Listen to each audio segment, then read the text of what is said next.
మతిస్థిమితం లేక ఎండలో కూర్చున్న ఈశ్వరమ్మ అనే అభాగ్యురాలిని స్థానికుల సమాచారంతో 2026 ఏప్రిల్ 17న చౌటుప్పల్ నుంచి ఆశ్రమానికి తీసుకురావడం జరిగింది.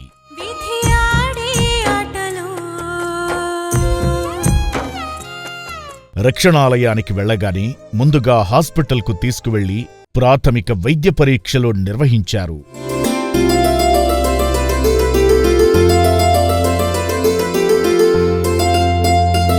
ఆశ్రమ సిబ్బంది సమాచారం ఇవ్వడంతో తల్లిని తీసుకువెళ్లేందుకు తన కొడుకు వెంకటయ్య అమ్మానాన్న అనాథ ఆశ్రమానికి వచ్చాడు.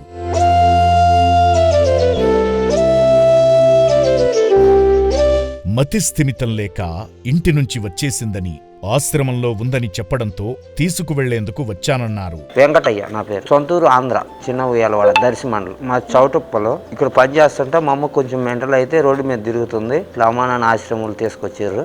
ఇన్ఫర్మేషన్ తెలిస్తే ఇక్కడికి వచ్చి తీసుకెళ్తాం. ఈ సందర్భంగా ఆశ్రమ సిబ్బంది ఈశ్వరమ్మను అప్పగిస్తున్నట్లుగా కొడుకు వెంకటయ్యచే హామీ పత్రాలపై సంతకం పెట్టించుకుని ఇంటికి పంపించారు.